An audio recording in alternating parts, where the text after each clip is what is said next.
Hey folks, this is Matt once again, and next time I'm going to talk about Death Proof, the second part of the Grindhouse. Now, like I said, I saw this at a theater. The Grindhouse experience, and it was a great experience. And it's shitty that they're only releasing it in the States on Blu-ray, actually the Grindhouse set. And there's Blu-ray, there's no talk of it being put on DVD. Granted, you can get it overseas, but it just sucks that you have to do that, you know. Now, I remember mentioning before about the Grindhouse experience, how this film should have been second, and this film should have been first, but it wasn't. You see this movie first, fake trailers to this movie, more fake trailers, and then this movie. But the thing about it is, this movie should have been first because it can be very slow at times. I mean, basically, Death Proof is you have a bunch of girls basically talking about nothing, talking about their lives, talking about their boyfriends, or like there's one girl who I guess you're supposed to think is the lead, trying to see if she's going to get a text from her boyfriend. You know, this other one, I think she's a radio DJ type of person, sees her face on billboards. And basically they're talking and talking. And this is like the first half of the movie, just them talking, and then after a good chunk of talking, they get to Kurt Russell's character, who's Stuntman Mike, who used to be a stuntman in movies. And you also have Rose McGowan in there, and one thing leads to another, and Stuntman Mike sort of, well, first you have Eli Roth, and it would have been cool if Kurt Russell's character killed Eli Roth. That would have been fine with me. But basically, he, you know, talks with the lead girl, and I think in this cut, you find out that apparently her friend said that if you walked up to her and said this line, that you could get like a free lap dance. Not much of nudity, but like a lap dance, and he says it and he's able to get it. I guess just a girl's saying it because her boyfriend didn't fucking call her back and shit. And then basically, one thing leads to another. He's with Rose McGowan, and again, the car. And Kurt Russell's great in this movie, because, you know, he's in a stunt car, and in the back is like metal railings. So he'll slam on the brake, and she slams into him, like, right on her face. And he can, like, crash his car, and boom, and fuck it up, because it's a stunt car. And, you know, his section is protected. And then goes after the girls. And what I like about the movie is I didn't really get what Tarantino was going for until this scene where you're supposed to believe these guys are your main characters. And that, you know, we follow them for so long that, you know, they're not going to all get killed off. We follow them for so long. And then Kurt Russell is just driving like 180 miles per hour or whatever towards their car and smashes right into them. And then they all get killed. Like, you know, one has her leg hanging out, the leg comes off. You know, other people's bodies come off. The car comes, and I think our lead girl gets like a tire right to her fucking face. And I thought that was a great sequence. I'm like, oh shit, you know, type of sequences. That was really well done, and it's again supposed to be the first 45 minutes is like, you think these are your main characters, and I just try and do a cycle switch. But I think for the most part, for most people, it doesn't work, because going into it, you know, you're like, well, where the fuck's Zoe Bell? Where the fuck's, you know, Rosario Dawson, you know? All these other people that we saw, and we, you know, in the trailers, or all the other stuff. The cars crash, and Michael Parks is investigating, and basically they can't prove anything, so, you know, Kurt Russell's in the hospital, and then he gets let go, and he's on his new victims. And the new victims is you have this loudmouth black girl, who I fucking hated this girl. she was very annoying, very, very annoying. But I really liked, I like Rosario Dawson. They also had another girl, I forget her name. I think it's Mary Elizabeth Winstead, who also starred in Final Destination 3. And Zoe Bell, who's actually, I guess, the stunt double for Uma Thurman in Kill Bill films. Zoe Bell I really liked. I really enjoy Zoe Bell, and I like Rosario Dawson. So they kept me interested. I mean, much more interesting than our first batch of girls. And then they're talking about other stuff, and it leads to Zoe Bell and the other chick, black chick, talking about, you know, stunt car movies, and how they want to get this specific car that they saw in, like, Vanishing Point, I think was the movie, which I haven't seen the movie, but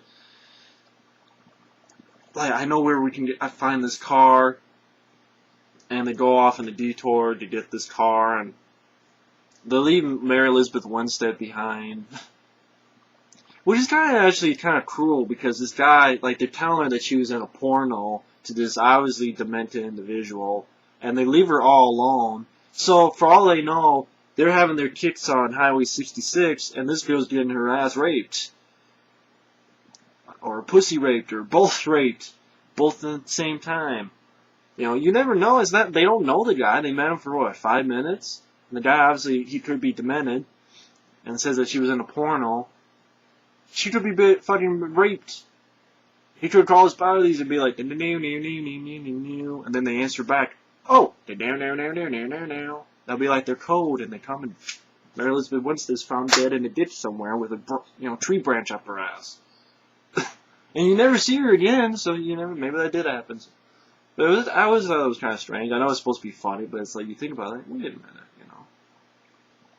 But those three are driving. Of course, you have Stum and Mike playing around with them, because Zoe Bell is a stunt woman in the movie as well, and she does this thing where she's on the hood of the car and, like, hurt herself laying down on the hood of the car and driving very fast, and then Stum and Mike crash into them. And they're all screaming, ah! And it's a really good car chase, and then she gets, you think Zoe Bell's dead, but she's like, okay. And they're able to shoot at him, and he gets hit, and when he's driving away, he's crying like a bitch. And that's the whole point of the film, is that you think this guy is very tough, like a bully, cruel killer, but really, deep down, he's really a pussy. And that, you know, these guys who think they're tough, they're bullies, they're really pussies underneath. But a lot of people did not like that. They did not like seeing Kurt Russell as a pussy, you know.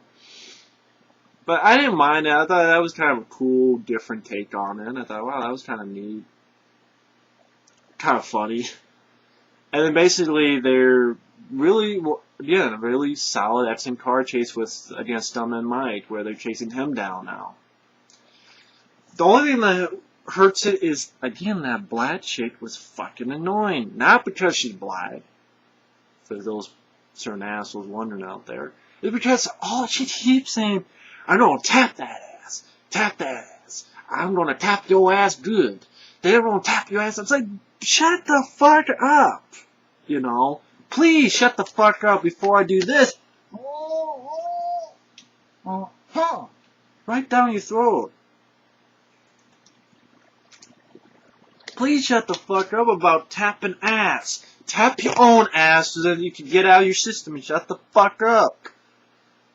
But they get him, and then they beat the shit out of Kurt Russell. And then the last shot, like, they basically put a foot right in his face. Like, yeah, you know. And then the movie ends. And I know I didn't go into much, but Death Proof, I like Death Proof. I mean, I like some of the conversations the girls have.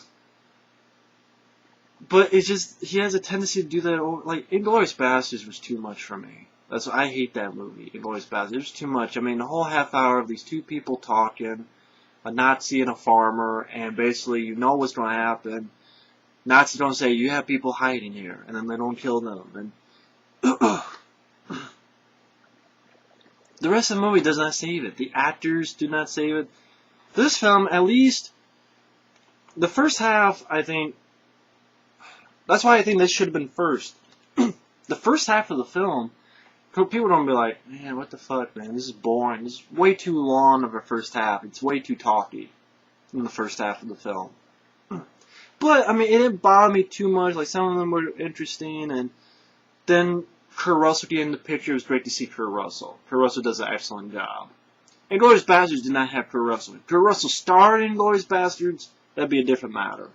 He just stars the Brad Pitt character. But Kurt Russell here, I think that's cool. Then you have the crash in the middle of the film. Really well done, I thought.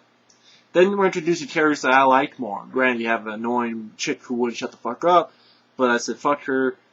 You know, I like Zoe Bell, and I like Rosario Dawson a lot. I even like the Mary Elizabeth Winstead. I thought she did a better job here than Final Destination 3. And I liked them. And the conversations were alright, and, you know, it kept going. And then you have a really great car chase at the end.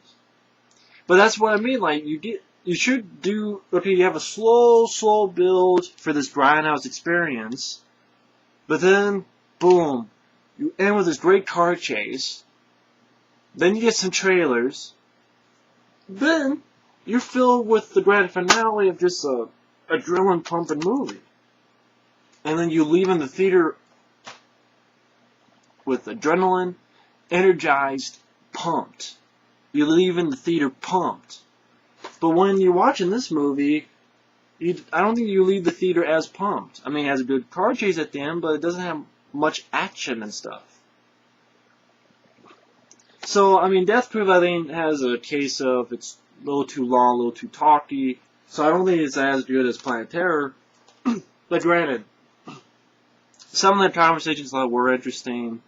I understood why he did the build-up, and I thought the scene in the middle of the crash was really good. Has a great car chase scene, and I really liked, I know I keep mentioning Zoe Bell, but I really liked her. I thought she did, you know, definitely other than Kurt Russell, I like what they did with his character, him becoming a pussy. I mean, I actually thought that was kind of cool, but a lot of people hate that, and I don't blame them. Like, if you hate that part of the movie, I don't blame you for it. You know, I can perfectly understand why, but I didn't bother with me too much with it. But anyway, that's Death Proof. So, the Grindhouse experience was a great experience in the movie theater. One kick-ass movie. One, you know, I liked alright movie. But it was a great experience, and it's too bad that it flopped because we didn't get any more of these double bills. You know, like I mentioned before, how cool would it be to have, like, an action Grindhouse, and then that's what you put the Expendables and Machete together. Imagine that, you go in the theater, you watch the Expendables, and then you watch Machete. And you get, like, fake action trailers, and you can get, like, all these directors, you know, to do, like, these fake action movie trailers, like, you know, this is a vigilante movie, this is, you know what I mean, like, I think that'd be cool, but what do I know? A buddy cop, you know, fake trailer movie. But anyway, that's Grindhouse, and that's Death Proof. So, thanks for watching, and take care. Later.